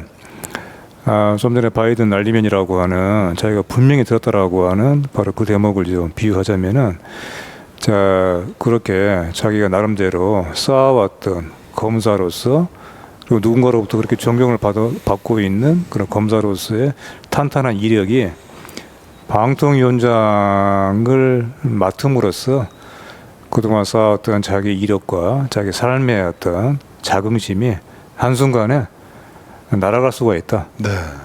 날리면이 될 수가 있다. 네. 그런 점을 네. 유의해서 방통위에서 위원장으로서의 처신을 하기 바란다. 네. 이 얘기를 해주고 싶네요. 참 제일 날리지 말길 바란다. 네. 예. 정말 어처구니가 없네요. 어떻게 보통 이 청문회 보고서가 나오고 나서 그걸 읽어보고 이제 대통령이 그에 대해서 어떻게 할지를 좀 생각을 좀 한다든지 이렇게 하는 게 예인데 어제도 사실 그 특검법이 통과되기도 전에 벌써 대통령실은 물론 이제 대통령 언론의 발표는 이제 뭐 직후에 나오긴 했습니다만은 뭐 통과되자마자 바로 거부권 얘기를 꺼낸 것부터 이 내용에 대해서 뭐 특검법의 이 취지라든지 현재 앞으로 어떻게 할지 최소한 하루나 이틀 정도라도 좀 생각을 좀 하고 내놨으면은 모르는데 사실상 준비했다는 듯이 바로 그냥 거부권을 언급하는 것 자체가 국회를 무시하는 그런 모습이라고 볼 수밖에 없습니다. 저는 그 청문회 봤죠. 봤고 청문회를 했구나. 보셨군요. 예. 는 건 알고 있었는데 임명했다는 거는 좀 몰랐어요. 아니, 너무 이렇게 빨리 이게 벌써 임명을 해버렸어요. 강행을 해버린 거죠. 그래서 이렇게 빨리 나올 줄 이제 예상을 못한 거죠. 이게 제가 오늘 자꾸 개 얘기를 하는데 이게 사람이 개를 무는 비상식적인 일들이 지금 이상한 일들이 계속 벌어지고 있습니다. 네. 여기 찾아보니까 예전에 한겨레에서 그 김순경 사건 당사자를 만나서 인터뷰를 한 게 기사 나왔었는데 그분이 이런 말을 했다고 하죠. 이틀 전에도 끌려가는 꿈을 꿨다. 김홍일이 TV에 나오면 30년 지난 지금도 악몽을 꾼다. 잊을만 하면 한 번씩 나오니까 힘들다 이런 얘기를 이제 했더라고요. 근데 이분이 그때 그 진범 잡은 뒤에 김홍일 검사가 불렀다고 해요. 그 뒤로 이제 한 번 못 만났던 거고 그때 불러서 뭐라 그랬냐면은 당신 그러니까 순경이잖아요. 이분이 김순경. 당신 동료들이 잘못해서 사건이 이렇게 됐다. 끝. 이랬답니다. 그러니까 이런 분이 그 검사를 계속 했다는 것도 정말 개가 사람을 본 것처럼 비상식적이고 우리나라 검사들이 다 저 정도인가 저렇게 잔혹하고 잔인하고 저런 사람들인가 인간에 대한 예의가 없고 무례하고 한 사람인가 이런 생각이 들고 어제는 인사청문회에서 또 그 얘기를 했더라고요. 그 허숙정 의원인가요? 물어봤죠. 사과할 용의가 있느냐. 왜 지금까지 사과하지 않았느냐. 그랬더니 이 사람 연락처를 개인정보라 알 수가 없어서 연락을 못했다는 이런 구질구질한 구차한 변명을 대고 했던 게 어제 그 청문회에서 나왔던데 그래서 사과를 하겠냐고 했더니 사과를 하겠다. 이제 와서 이런 그 참 뭐라고 할까요? 참 할 말이 없네요, 진짜. 네. 자, 그런데 방통위원장도 이 모양인데 방심위원장은 더 기가 막힌 일이 벌어졌다고. 어떤 일인가요? 아마 뉴스에 많이 나와서 요거는 많이 알고 계신 것 같은데요. 그렇죠. 류희림 방심위원장 있죠. 방심위는 방통위법에 따라서 언론에 보도된 언론이 아니라 방송에 보도된 인터넷 매체나 신문은 그 심의 대상이 아니고요. 방송에 나온 이야기를 그 뉴스를 이제 심의하는 거죠. 예를 들어서 뭐 오보나 누군가에게 피해를 주는 보도였는지 이런 것들을 이제 민원을 누군가 제기하면 그러니까 피해자가 민원을 제기할 수 있잖아요. 아까 제가 말씀드린 것처럼 피해자거나 피해자가 아니어도 이 뉴스가 사실이 아니다. 이렇게 이제 민원을 제기할 수 있는데 이분이 취임하고 나 9월 달인가 아마 취임을 했는데요. 유명한 이른바 김만배 신앙님 녹취록 보도가 있었죠. 그렇죠. 그 녹취록 보도를 인용한 방송사들 KBS, MBC, JTBC 또 하나가 어디죠? YTN 다 징계를 받았거든요. 과징금을 받았어요. 과징금을. 방통위에서 이제 내리는 결정인데 방송의 과징금은 가장 수위가 높은 이제 이런 징계로 알고 있는데 과징금을 부과했거든요. 근데 그때 그 심의를 방심위한테 심의를 하라고 한 것도 이동관 위원장이었죠. 그것도 월권이었고 방심위한테 그런 얘기를 할 수 없는 위치에서 얘기를 한 거고 이동관 씨가 그 얘기 방심위를 통해서 조치 중이다라고 얘기하고 바로 그날 저녁 때부터 민원이 쏟아지기 시작했다는 거예요. 심의를 해달라. 그렇게 해서 그 방심위 직원이 심의를 쭉 받았는데 그 민원을 쭉 받았는데 이게 보니까 이상하더라는 거죠. 민원의 내용이나 글의 형식이 거의 다 비슷하고 뭐 그렇다는 거죠. 그리고 갑자기 민원이 들어왔다.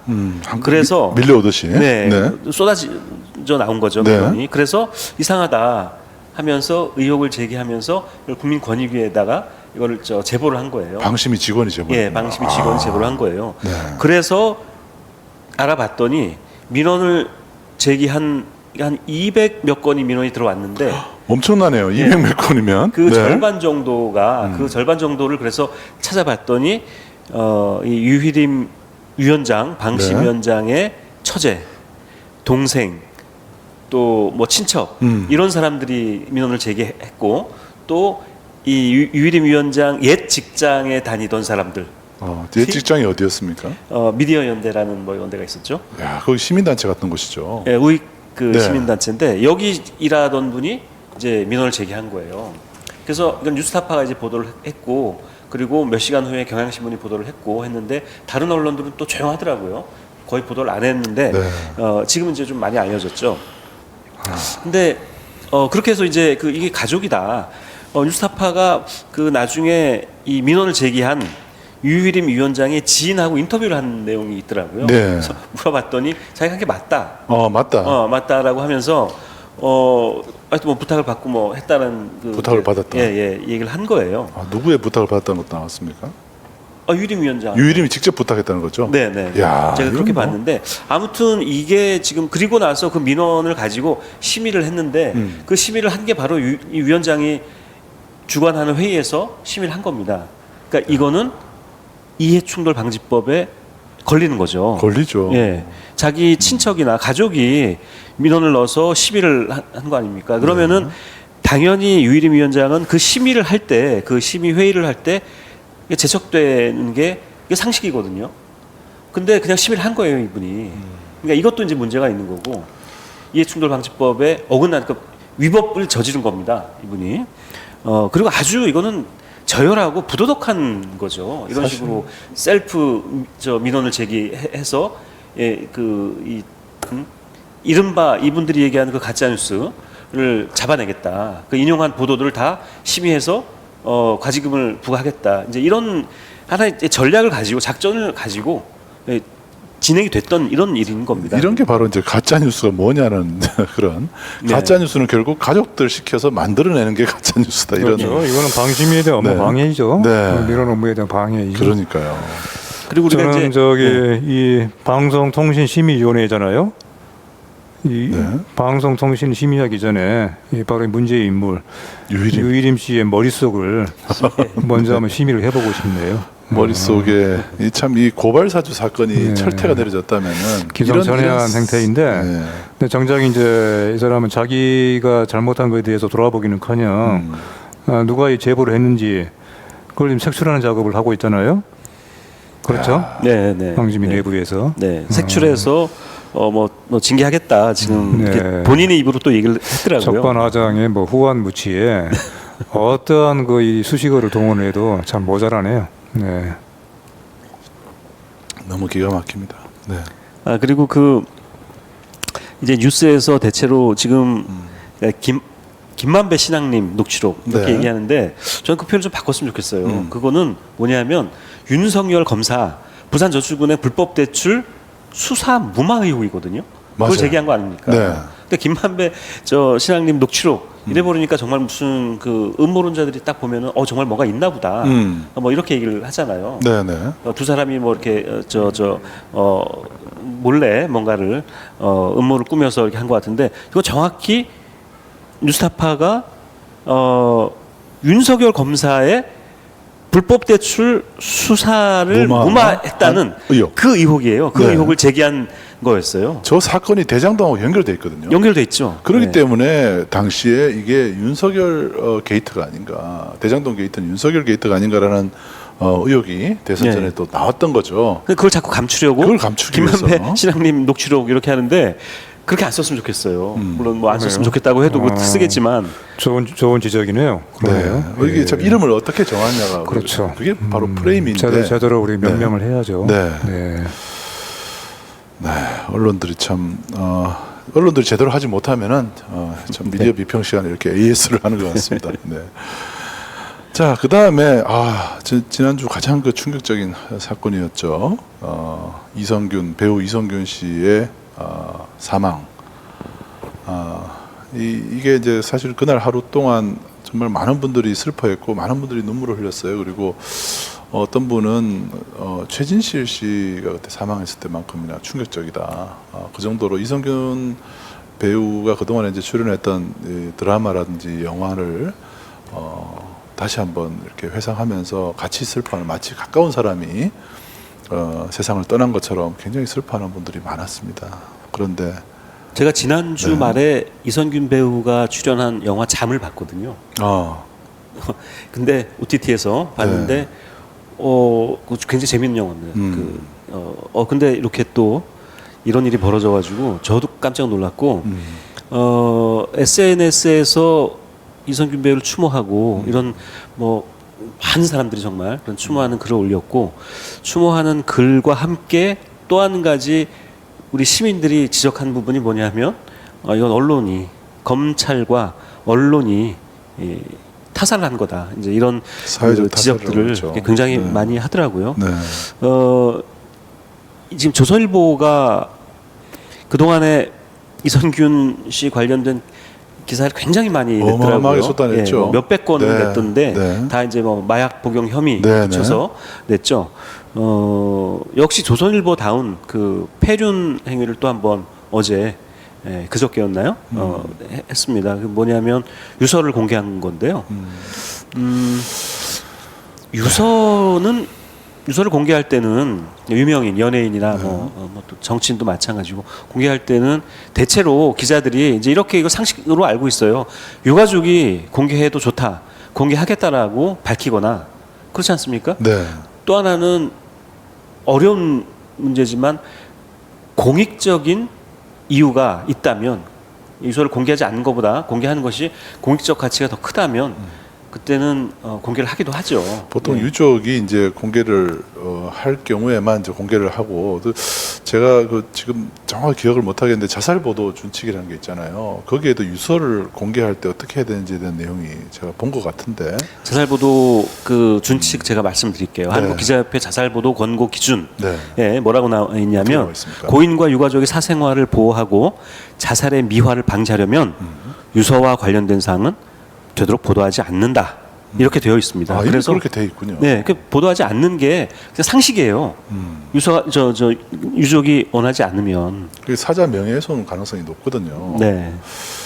근데 이거를 네. 그 TV 조선이 27일이니까 그저께 9시 뉴스에서 단독이라는 제목을 그것도 달아서 단독 장사를 했습니다. 네, 단독 장사를 했더라고요. 아니 근데 그 유서를 공개하지 말라고 했다면은 수사기관에서도 그 유서에 대한 그 유족이 이제 공개 안 했으면 네. 수사기관에서도 공개를 안 해야지 마땅한데 지금 어떻게 TV조선은 그 유서를 입수를 했는지가 더 궁금하네요. 네, 어떻게 입수했는지도 밝히지 않았고 네, 누구를 통해서 입수했는지 밝히지 않았고 TV조선이 조선일보 계열사죠. 네.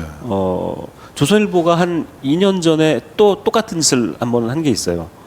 박지선 씨 개그우먼이죠. 유명한. 박지선 씨도 네. 너무 예. 저도 굉장히 좋아했던 네, 개그우먼인데 스스로 목숨을 끊었죠. 유서를 조선일보가 그때 공개를 해서 아주 그 비난을 많이 받았고 결국 그 한국신문윤리위원회라는 단체가 있는데 거기서 경고를 먹었어요. 그래놓고선 또 이런 똑같은 연예인 유서를 공개해서 클릭 장사를 한 거죠. 네. 참 이성균 씨는 스스로 목숨을 끊기 직전에 가세현 같은 곳에서 또 그 녹취록을 또 녹취 파일을 공개를 해가지고 사실 네. 그게 결정적으로 영향을 미친 게 아닌가라는 지금 의혹을 받고 있거든요. 네. 알고 지내던 그 여자분 네. 저 실장이라고 하는 통화한 내용이 KBS에서도 보도가 됐었죠. 그렇죠. 예. 네. 그래서 시민들이 또 그걸 기억을 하고 있다가 공영방송 KBS가 왜 이런 보도를 했느냐 또 이런 이야기를 많이 하고 있고요. 그러니까 이제 뭐냐면 이분이 지금 현재 내사 단계라면서요. 그런데 경찰에서는 마치 이제 이미 마약을 투약한 것으로 기정사실화해서 언론에서는 이성균 씨를 그냥 마약 투약자로 이미 다 여론 재판에서는 선고가 난 거예요. 그런 식으로 보도를 계속 해버리면. 그래서 첫 보도가 나간 게 그게 9월 말인가 아마 그걸 때로 기억을 하는데 그때 어떻게 첫 보도가 나갔냐면 경찰이 내사 단계에 있는 것으로 알려졌다. 이렇게 이제 보도가 된 거예요. 네. 그 내사 단계에 있는 게 나가서 보도가 된 겁니다. 이거를 흘려준 경찰도 정말 큰 문제가 있고요. 네. 그렇다고 이걸 또 내사 단계에 있다 이거를 또 확인하지도 않고 네. 언론들이 또 다 받아 쓴 거죠.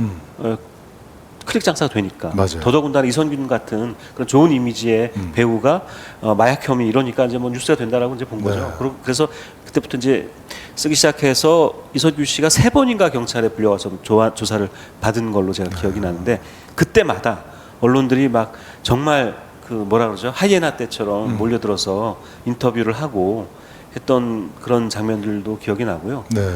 아까 조선일보 이야기를 하다 말았는데 예, 조선일보 정말 패륜 보도거든요. 네. 박지선 씨 유서 공개했을 때도 그렇죠. 마찬가지였고 네.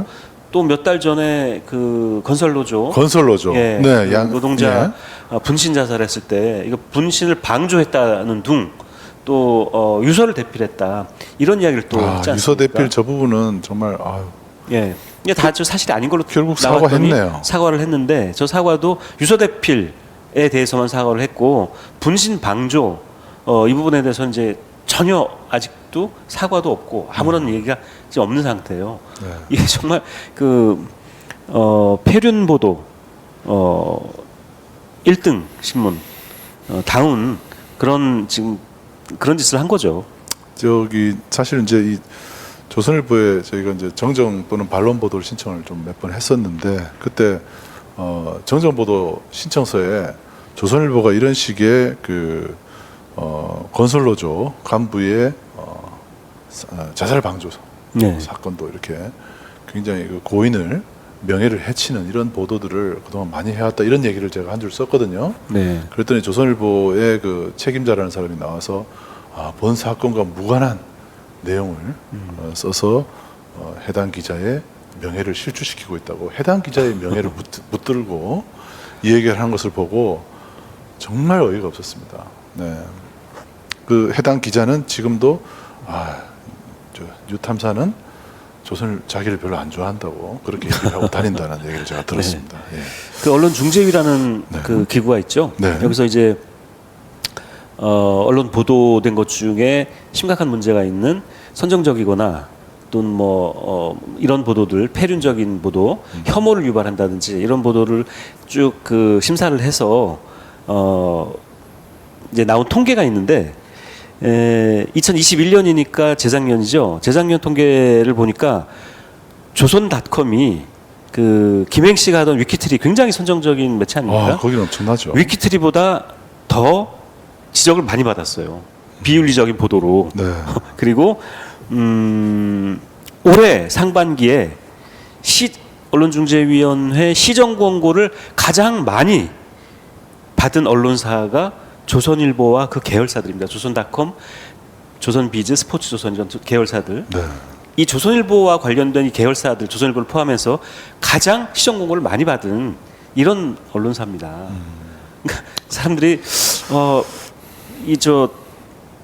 뭐 오보도 문제고 왜곡 보도도 문제지만 이런 패륜 보도들 때문에 사람들이 언론에 대한 신뢰를 지금 언론 불신 시대가 됐잖아요. 기사를 쓰는 사람이 이런 그 비윤리적이고 어떤 한 사람의 망신주기라든지 사생활 침해라든지 이런 것에 아무런 죄책감을 느끼지 않고 기사를 쓰면은 그 기사를 읽는 사람들이 그거를 클릭을 누르고 인상을 찌푸리거든요. 참 그러다가 자꾸 이게 반복되면은 사람들이 막 이 정서가 황폐해집니다. 네. 그런 것들에 대해서 전혀 고려하지 않는 거죠. 네. 우리나라 그 언론이 아주 세계적으로 유명하잖아요. 신뢰도 거의 꼴찌. 예, 저는 그 우리나라 언론 신뢰도 꼴찌를 받은 데 조선일보가 정말 큰 기여를 했다. 그렇죠. 네. 이게 참 해로운 컨텐츠들 우리가 유해 그 컨텐츠들에 대해서 네. 사실은 이제 방심위 같은 데서 단속도 많이 하잖아요. 조선일보야말로 그런 유해 컨텐츠로 좀 봐야 되지 않을까. 그 정도로 조선일보의 기사는 굉장히 이 기사를 읽는 사람들에게 이 정서적인 부분에서 굉장히 황폐화하는데 기여를 하고 있다고 저희는 보고 있습니다. 자, 이런 것들이 이제 데이터로 지금 나오고 있군요. 그런 것들이 심정적으로만 생각을 하고 있었는데 실제로 네. 조선일보가 이런 열동률 1위라는 그런 자랑할 게 아니고 이런 그 시정 공고에서도 1위를 하고 있는 네. 그다음 이제 동아일보 이러네요. 중앙일보 이런 순위가 보죠. 네. 조중동이 제일 많아요. 그렇죠. 조중동과 네, 그 네. 계열사들이 시험 공고 제일 많이 받았습니다. 그러네요. 네. 네. 자, 그리고 주목 이 뉴스에서는 페북과 인스타의 컨텐츠 검열이 결국에는 지금 한국에서뿐만 아니라 지금 다른 나라에서도 좀 나타나고 있다는 거죠. 네, 이 네. 그 휴먼 라이츠 워치라는 인권 감시 네, 단체고요. 인권 감시죠. 휴먼 네. 라이츠 네. 워치가 이런 그 국제 단체가 있는데 뭐 뉴욕에 본사가 있다고 합니다. 네. 설립된 지도 굉장히 오래됐더라고요. 수십 년 된 단체, 인권 단체인데 여기서 얼마 전에 보고서를 냈어요. 그래서 홈페이지 들어와서 보고서를 확인을 했는데 보고서 제목이 그겁니다. 팔레스타인 컨텐츠를 메타가 체계적으로 검열하고 있다. 아. 예, 이겁니다. 그래서 보니까 그 보고서 전문을 제가 다 읽지는 못했고요. 일부를 읽었는데 한 1000건이 넘는 그런 그 검열 사례를 네. 수집을 한 거예요. 아하. 예. 그래서 이건 검열이다. 어떤 식으로 검열을 했냐면, 그러니까 1,050건 이상 저 자료를 보니까 보고서를 보니까 나왔던데, 그래서 정리한 게 이제 이겁니다. 그러니까 메타가, 그러니까 페이스북이나 인스타를 운영하는 메타가 하고 있는 검열 방식. 아마 익숙할 겁니다. 우리도 얼마 전에 그런 게 있었으니까 그 게시물을 차단한다든지 댓글을 못 달게 한다든지 노출을 줄여버려요. 네, 노출을 네. 줄이고 그리고 좋아요도 못 누르게 한다든지 네. 예, 이런 식의 그리고 심지어는 계정을 아예 삭제를 한다든지 예, 이렇게 해서 다 검열해서 차단시켰다는 거예요. 그러니까요. 예. 근데 우리나라도 몇 달 전에 홍범도. 홍범도 장군 관련된 컨텐츠에 대해서 메타 코리아겠죠. 네. 한국에 이제 그 한국 지사가 있으니까 네. 본사는 미국에 있지만 메타 코리아에서 홍범도 장군 관련된 거를 그 혐오 표현 네. 이런 이유로 삭제를 하거나 계정을 일정 기간 차단을 하거나 좋아요나 공유하기 못 누르게 한다든지 그런 일들이 있었죠. 그렇죠. 네. 메타코리아에 저희가 이제 민들레에서 취재를 하다가 연락을 해봤어요. 메타코리아 쪽 대답은 뭐냐면 우리는 알 수 없다. 이거는 미국에 있는 본사가 본사의 알겠습니다. 원칙에 의해서 우리 하는 거다. 뭐 이렇게 얘기하고 끝났더라고요. 네. 그때 이제 사람들이 그래서 하루 동안 페이스북 사용 안 하기, 뭐 이런 그런 운동을 했었죠. 운동도 캠페인도 네. 한번 했었고 그런데 그게 바뀌지 않은 것 같아요. 지금도 계속 검열을 우리나라에서도 하고 있는데 저는 이거는 어떤 학계나 또는 그 언론계에서 언론 단체 이런 데서 이거는 한번 사례를 수집하고 조사를 해서 지금 그 휴먼 라이츠 워치가 이렇게 보고서 낸 것처럼 조사해서 보고서를 낼 필요가 있지 않은가 이런 생각이 들어요. 이 부분은 한번 그런 것도 한번 찾아볼 필요는 있을 것 같아요. 페이스북의 내부자만 알 수 있는 정보긴 한데 페이스북이나 인스타든 어쨌든 광고를 할 수 있지 않습니까? 그렇죠. 예, 광고를 할 광고하죠. 수 있는데 그 광고를 주로 하는 쪽이 어디인지 그리고 이제 거기도 이제 큰 그 대광고주들이 있을 겁니다. 그 사람들이 어떤 식으로 페이스북에 광고를 하고 있는지 어느 쪽이 더 많이 하는지를 보면 좀 알 수 있지 않을까. 특히 이제 대기업이라든지 특히 팔레스타인과 이스라엘 간의 분쟁에서 있어서는 이스라엘 쪽이 훨씬 더 자본력이 강하지 않습니까?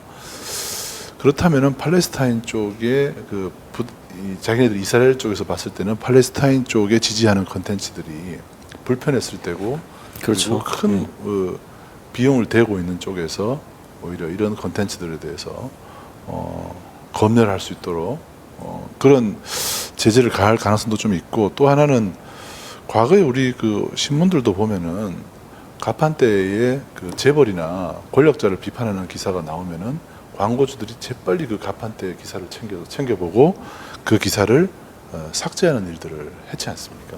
네. 뭐 그건 잘 알려져 있는 언론계 비사죠.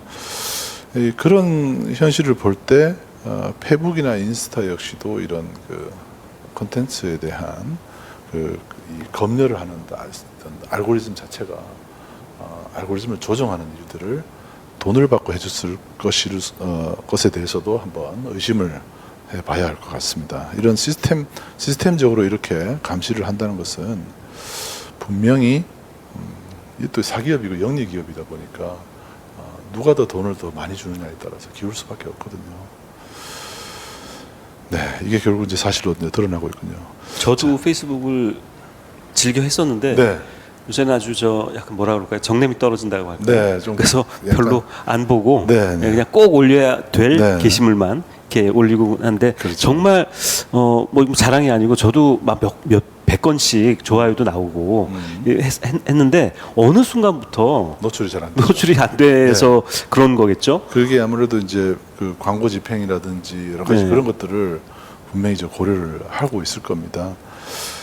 자, 드디어 이제 이 소식이 나왔는데 저는 이게 드러났다는 게 이제 결국 욕설을 한 걸로 지금 판정이 난 거네요. 그러면 그죠? 윤 대통령의 네. 이 새끼. 이게 어떻게 확인이 된 거냐 하면 작년에 이것 때문에 이제 MBC가 전용기도 못하고 네. 뭐 그런 일이 벌어졌잖아요. 정말 네네. 웃지 못할 그러면서 이거를 대통령실에서 바이든 날리면 논란으로 또 프레임을 탁 바꿔가지고 했죠. 그 원래는 MBC가 영상을 보도하면서 자막에도 달았고요. 자막에 이렇게 달았죠. 그러니까 미국 의회에서 왜? 이 XX들이 승인 안 해주면 바이든은 쪽팔려서 어떡하나라는 자막을 저기 화면에 나오는 것처럼 저렇게 달았죠. 국회에서 네. 이 이 XX들이 XX들이 승인 안 해주면, 바이든은 쪽팔려서 어떡하나. 네. 전체적으로 문장이 굉장히 천박하고 저질스럽잖아요. 네. 그런데다가 XX는 바로 이 새끼. 네. 근데 이제 MBC는 XX로 이제 쓴 겁니다. 공영방송이라서 그렇죠. 네. 했는데 이걸 가지고 이제 욕설 논란입니다. 한마디로 욕설을 논란이 한 아니고 거죠. 욕설 파문이죠. 네. 정말 너무 창피한 일이잖아요. 네. 근데 이거를 대통령실에서 며칠 있다가 정말 얼마나 궁했으면은 바이든을 날리면이라고 네. 들린다. 네. 이제 이런 식으로 이제 저 윤석열 지키기에 나섰던 거죠. 그리고 이 새끼들도 새끼라고 한 게 아니다. 뭐 다른 말을 한 네. 거다라고 네. 이제 얘기를 한 거예요. 그러면서 외교부에서 정정보도 요청을 한 거예요, MBC에. 소송을 했죠. 예, 네. 그러다가 이제 소송까지 간 겁니다. 조정 그래서 불성립으로 소송이 갔죠. 예, 불성립돼가지고 소송으로 갔는데 법원에서 판사가 그러면 음성 전문가에게 확인을 하자, 확인시키자라고 해서 음성 전문가를 법원에서 불러서 확인을 시켜줬더니 이 새끼들이라고 한 말이 맞다라고 확인을 한 거예요. 아하. 그러니까 이제 이거 뭐 이런 걸 빼박캔트라고 하나요? 네. 패도 박도 못하게 된 거죠. 네. 그런데 그 음성 전문가가 바이든 날리면 이거는 정확히 모르겠다라는 애매한 답변을 한 겁니다. 이 논란 자체가 바이든 날리면 그 논란이 아니잖아요. 이거는 이 새끼 욕을 했다는 거잖아요. 그렇죠. 네. 그러니까 이 새끼라는 게 확인이 된 거예요. 네. 그러니까 윤석열 대통령이 그날 저 자리에서 이 새끼들이라는 욕을 한 겁니다. 미국 의회를 향해서. 네. 네? 이 새끼들이 승인 안 해주면 바이든인지 날리면인지 쪽팔려서 어떡하나 얘기한 거예요. 이거를 대통령실은 계속 이 새끼들이라고 욕 안 했다. 그리고 바이든이 아니라 날리면이다라고 우겨왔던 거죠. 근데 이 논란도 아니지만 하여튼 이제 대통령실은 논란이라고 하니까 근데 이 논란의 한 3분의 2는 저는 확인이 된 거라고 생각을 하는 거죠. 뭐 그러네요. 욕을 한 네. 거잖아요. 네네. 예, 바이든 날리면이 중요한 게 아니에요. 지금 이거는. 근데 또 하나는 그러면 이 새끼들이 승인 안 해주면 대통령실 주장대로 날리면은 쪽팔려서 어떡하나? 이게 말이 안 되잖아요. 네. 이거는 의미가 안 되는 넌센스가 돼버리는 네. 거죠. 자, 그래서 이거에 대해 근데 이게 보도가 많이 안 됐더라고요. 또 역시나 저도 지금 이 민들레를 통해서나 그렇죠. 겨우 지금 확인을 했는데요. 예, 감정 불가로 대부분 나왔죠. 네. 감정 불가라고 정말 이것도 또 사람이 개가 무는 보도를 네, 한 건데 네. 판정 불가, 감정 불가가 아니라 감정을 해서 욕을 했다라고 확인이 된 거거든요. 확인이 된 거네요. 근데 이거를 감정 불가라고 지금 기사를 쭉 조선일보, 한국경제, 서울신문, 세계일보 등등 다 이렇게 보도를 했더라고요. 아주 비겁한 언론이 비겁한 지금 짓들을 하고 있는 겁니다. 네. 결국 이게 법원에 가서 이게 들을 내용은 아니죠. 법원 가기 전에도 우리 국민들은 대부분 이게 비속어를 쓴 걸로 대부분 제대로 들었습니다. 네, 그러니까 저게 얼마나 참 민망한 일입니까? 우스꽝스러운 일이고 우리나라의 상당한 이 국가의 상당한 자원이 저 문제를 규명하느라고 지금 투입되고 낭비되고 있는 거잖아요. 세상에 이런 대명천지에 이게 정말 이게 있을 수 있는 일입니까? 그러니까요. 참 너무나 우스꽝스러운 일이죠. 사실은 이제 이게 이색이라는 부분을 감추기 위해서 사실은 바이든을 좀 부각시킨 측면이 있거든요. 그렇죠. 언론이 지금 그대로 지금 빨려 네. 들어간 것 같아요. 그 부분에. 그러니까 저 문제는 법원으로 가기 전에 일단은 저것을 이제 논란이라고 하는 것으로 보도를 지금 하고 있는 언론의 저 태도, 사실 저것이야말로 논란이죠. 저 같은 언론이 과연 언론인가 바로 그것이 논란입니다. 맞아요. 언론이 저 문제에 대해서는 상식적인 이성적인 그런 어떤 그 추정을 해야죠. 추리를 해서 여기에 대한 합리적이고 타당한 그런 결론을 제시를 하면 되는 거였습니다. 네. 단순하게 이것이 이쪽은 이렇게 주장을 하고 저쪽은 저렇게 주장을 해서 논란으로 마치 어떤 공박인 것처럼 그렇게 만들어버린 그 보도 자체가 그것이 사실은 애초에 문제였던 것이죠. 네. 자, 그 다음에 마지막 소식인데요. 국방부 얘기네요. 국방부. 네. 이거 바로 어제 있었던 일이죠. 네. 독도를 영토 분쟁 지역으로 표기하는 것이 정신교육 장병들 정신교육 교재에 수록이 된 것이 이제 발견돼가지고 한마디로 좀 난리가 났죠. 네, 신원식 장관이 결국 사고를 쳤네요. 네. 그런데 이것은 일단 이제 국방부의 이제 문제이죠. 네. 먼저. 그런데 저는 이제 이것은 이제 미디어 비평 시간이기도 해서 이것을 보던 언론들 대해서 네. 우리가 무슨 얘기를 해야 될 것인가 하는 것을 한번 생각을 해보자는 것인데. 네.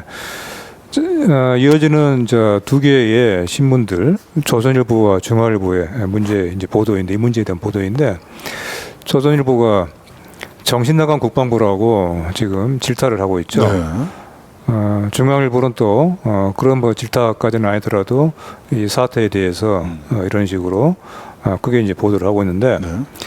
자, 이 문제가 어디에서 비롯되었을까에 대해서 한번 생각을 해볼까요?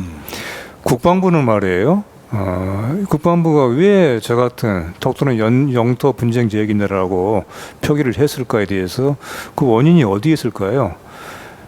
윤석열 정권에서의 그야말로 꾸준하고 일관된 대일, 굴정외교 그리고 거기서 지금 동해상에서 벌어지고 있는 일본과의 합동 군사훈련 그리고 일본의 국방부 백서인가요?에서 독도를 사실상 자기들의 영토라고 주장을 하고 이것을 한국이 불법적으로 점유하고 있다고 하는 것이 확인됐지만은 전혀 여기에 대해서 한국 정부가 이렇다 할 항의가 없는 상황.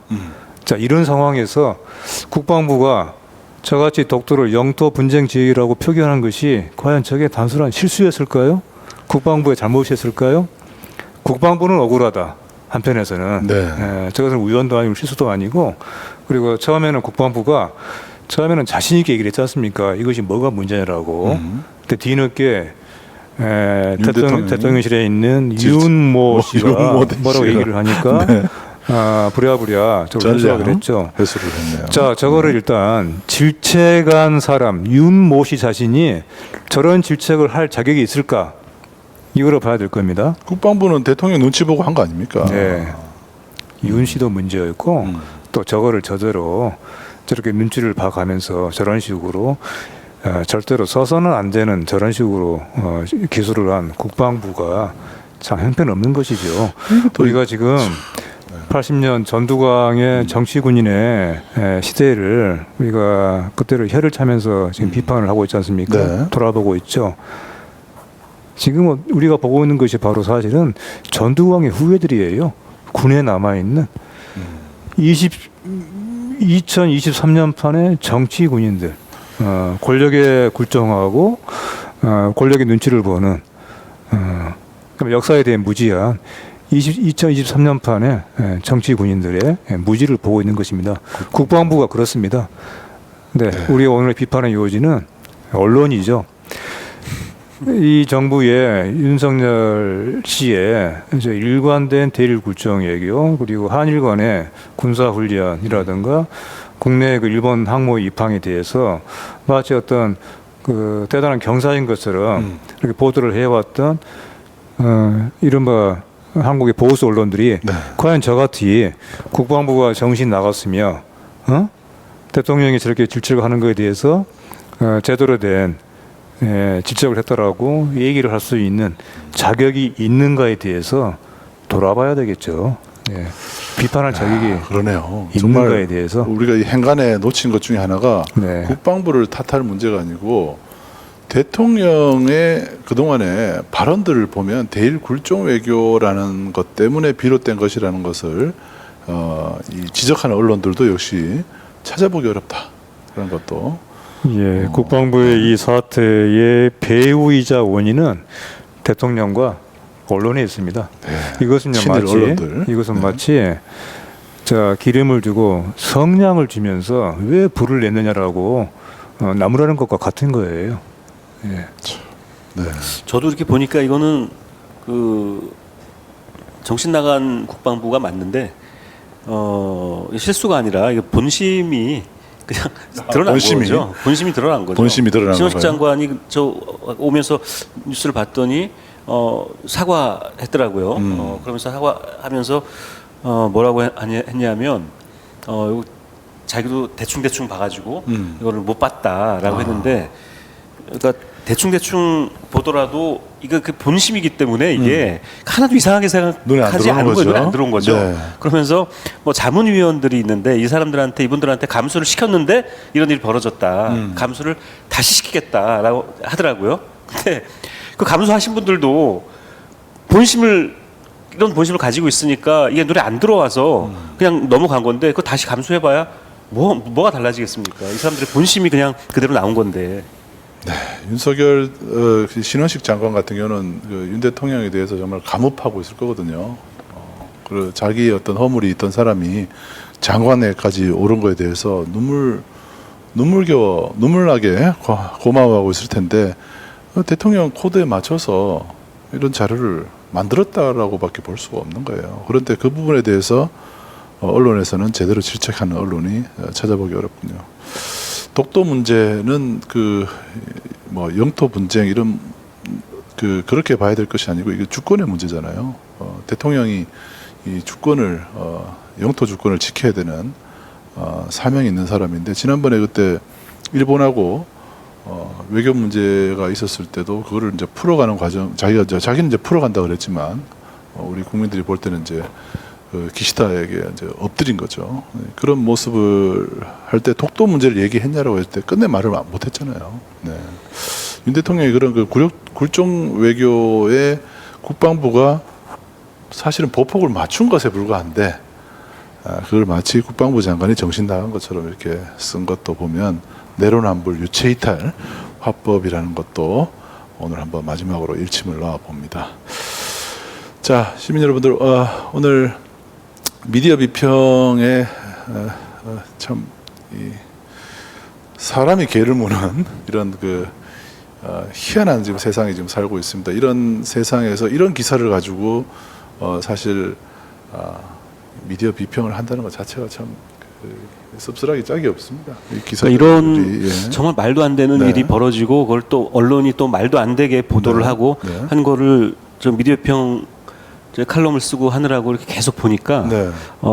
개를 물고 싶어요. 저도 사람이 네. 사람이 개를 무는 네. 이런 정신이 나가는 뭐 이런 상황으로 점점 빠져들고 있는 것 같아요. 굉장히 이게 집단 광기의 시대에 정신을 바로 차리기가 이렇게 힘듭니다. 혼란스럽습니다. 네, 참 네. 살아가기가 참. 일주일에 한 번씩 이렇게 미디어 비평을 통해서 제정신을 좀 차려보는 그런 시간으로 좀 갖게 되는 것 같습니다. 자, 이 미디어 비평 이제 2023년 오늘 마지막 이제 미디어 비평이 될 것 같네요. 2024년에도 미디어 비평 물론 뭐 당연히 계속 됩니다. 왜냐하면 미디어 비평이 꼭 필요한 그런 시대에 저희가 놓여 있기 때문인데요. 어떻게 올해 우리 임명재 대표님 뭐 시민들께 연말 인사라 해야 되나요? 어떻게 간단하게 네. 네, 준비를 안 하신 것 같은데. 아니요. 예, 네, 늘 제가 갑자기 질문하셔서 늘 드리고 싶은 말씀이 네, 네, 있죠. 네. 또 연말이고 이제 바로 내일 모레면 이제 새해로 바뀌네요. 올 한 해 참 우리 대한민국에서 산다고 하는 것이 참 쉽지가 않았죠. 네. 참 힘들었던 1년이었습니다. 고단했고 대한민국이 이렇게까지 살기 힘든 사회가 됐는가에 대해서 참 사람들이 무척 좀 어처구니가 없어 할 수밖에 없는 그런 현실을 나날들을 살아봤던 것 같아요. 근데요, 내년도가 아마 상당히 이제 어떤 새로운 전기가 될 것이다, 어떤 반전의 계기가 될 것이다 하는 그런 기대들을 많이 가지고 있죠. 저는 이제 그런 반전의 계기들을 만들어내는 일들은 사실 바로 오늘 우리가 한 1시간 반 동안 얘기를 나눴던 바로 이런 시간들이 모이고 쌓여서 그 같은 힘들을 축적하는 것이라고 봐요. 이제 그런 점에서 뭐 엊그제 누가 얘기를 해서 매우 그 말이 이제 훼손됐지만은 우리 루신 선생이 한 말이죠. 길이라는 것은 처음부터 있는 것이 아니다. 희망도 마찬가지이다. 사람들이 자꾸 그 길을 걷다 보면은 그것이 길이 되고 희망이 되는 것이다. 라고 했던 것처럼 우리 시민들이 또 오늘 미디어 비평을 보고 있는 많은 뉴탐사 민들레 독자분들이 이렇게 이런 시간에서 서로 이렇게 좀 같은 어떤 그런 마음과 의지를 모으는 이런 시간들이 바로 그런 길을 내고 희망을 발견하고 그 희망을 현실로 만들어내가는 것을 준비하는 그런 시간들이다 하는 것을 같이 좀 확인을 해보자 하는 것으로 우리 연말을 보내고 새해를 맞는 인사로 드리고 싶네요. 네. 감사합니다. 네, 우리 김성재 의원님도 말씀. 네, 저는 네, 짧게 네.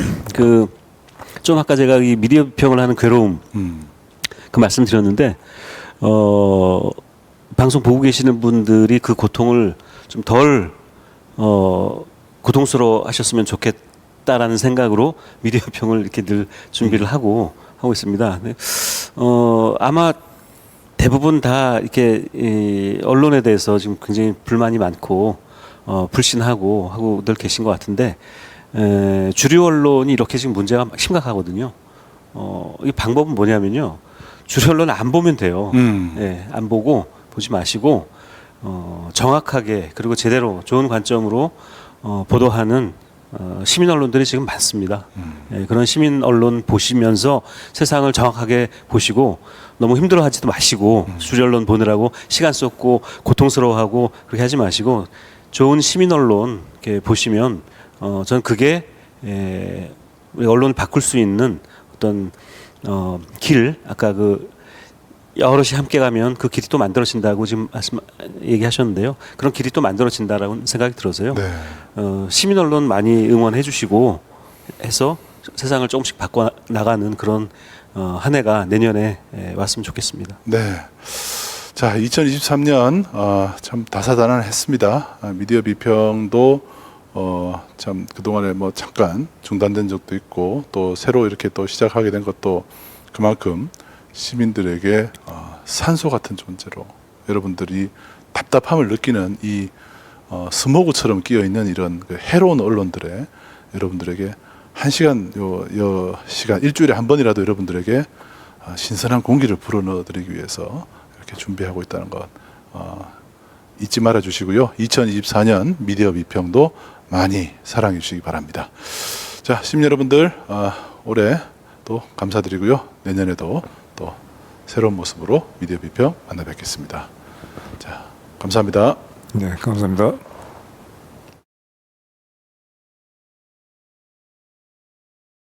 유탐사 회원가입 안내입니다.